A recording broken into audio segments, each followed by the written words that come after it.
প্রবল বৃষ্টির সময় গাছের ডাল ভেঙে মাথায় পড়ে মর্মান্তিক মৃত্যু হলো এক মহিলা পেয়ারা ব্যবসায়ীর। মৃত মহিলার নাম রামপেয়ারি কিয়াত। আজ সকালে ঘটনাটি ঘটেছে নদিয়ার কল্যাণীর এনএস রোড এলাকায়। জানা গেছে বছর 49-এর ওই মহিলা আজ সকালে এক ব্যক্তির বাইকে চড়ে গয়েশপুর এলাকা থেকে পেয়ারা কিনে ফিরছিলেন।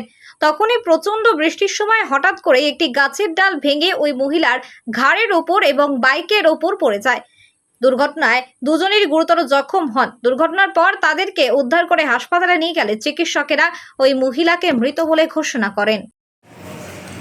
ঘটনাটা আমি সঠিক জানি না, যে নিয়েছিল সে তো নিয়ে যার সঙ্গে যা থেরাপি করতে সে জানে। এবার সেই ভর্তি হয়ে ওখানে গেছে, তখন ওকে ভুল নাম্বার দিয়ে যখন ফোন পাওয়া যাচ্ছে না। এইটুকু মানে তুমি কি শুনলে? আমি শুনলাম যে গাছ পড়ে গিয়ে ও মারা গেছে। কোথায় সেটা? সেটা ওই টিপের সামনে ভদ্রমহিলা কি করতেন? পেয়ারা তৈরি করতে ওখানে গেছিল কেন? গেছিলো বাইকে করে আনতে পেয়ারা। বাড়ি কোথায়? মারা হচ্ছে বর্তা। তুমি কে হও? আমি ওর দাদা। স্বাস্থ্যসাথী মান্যতাপ্রাপ্ত মাল্টি স্পেশালিস্ট ও রোগী পরিষেবার বিশ্বস্ত প্রতিষ্ঠান দেবনাথ হসপিটাল।